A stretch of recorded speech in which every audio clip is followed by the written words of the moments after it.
Mga kapuso, sa gitna ng kaliwat kanang batikos ngayon na lumalabas laban sa maanomalya o manong paggamit ng pork barrel, ipinag-utos na po ng Pangulong Noynoy Aquino na itigil na muna ang pagpapalabas ng pondong niya ng mga mambabatas.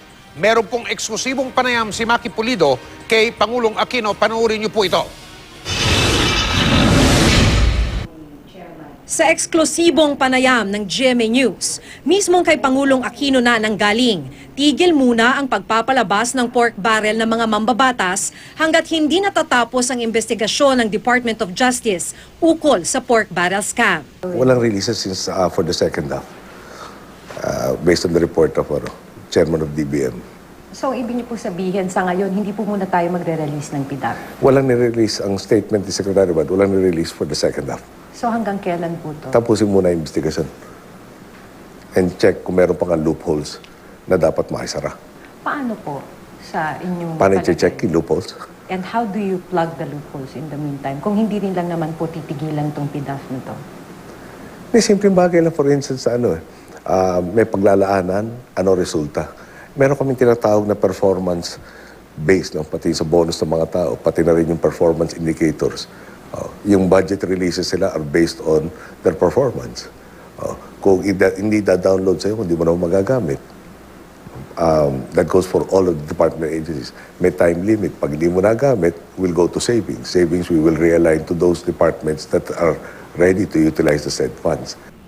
Pero ngayon pa lang, sabi ng Pangulo, hindi nito ibig sabihin na ibabasura na ang pork barrel. Huwag naman madama yung mahusay at yung matino doon sa yung mga taong mapagsamantala. Yung PDAP, lalo doon sa hard na aspect, nakakatulong matugunan mas mabilis yung pangangailangan ng komunidad. Pero kung meron ho tayong matututunan dito sa special audit, it's very vulnerable to corruption.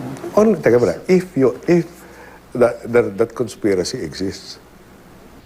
Hindi na nga ipatitigil, pinapabusisi pa ngayon ng Pangulo sa Budget Department ang COA Special Audit Report.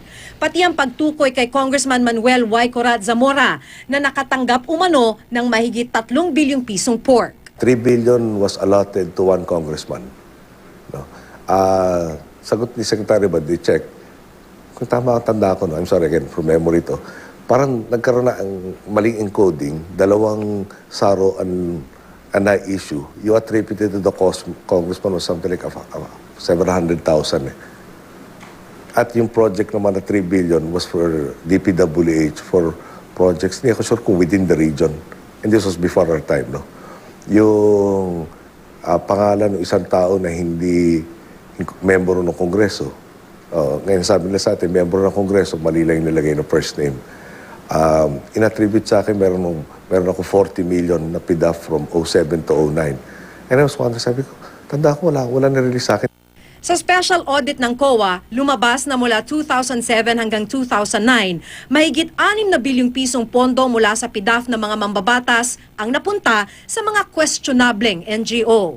Lumabas din dito na 180 na kongresista at 12 senador ang naglaan ng kanilang pork barrel sa mga questionable o di kaya'y pekeng NGO. Pero sa itinatakbo ng investigasyon ng DOJ, ang sabi ni Pangulong Aquino, nasa 2 hanggang 3 mambabatas pa lamang ang maaari na raw kasuhan. Yung initial muna, 2 to 3. From a list of, I'm trying to recall, above 40. These are yung parang clearly nagpapakita ng pattern. Senators po yan. Can I reserve comment until we file the cases? Dahil din sa iskandalong ito, may mga posibleng ipabuwag ang Pangulo ng mga GOCC na nagamit daw sa pork barrel scam. Mga ahensyang kahit mismo ang Pangulo nagulat na bukas pa pala. There are several that are being... Well, meron na tayong dinidissolve sa kasalukuyan yung ZIREC, Zamboanga Rubber Estates Corporation. Okay. I was surprised that it still exists. No? 2003 kasi ni-recommend for dissolution. 2009 December when we were tackling the 2010 budget, bringing up ko yung issue ng yung ZIREC na yan.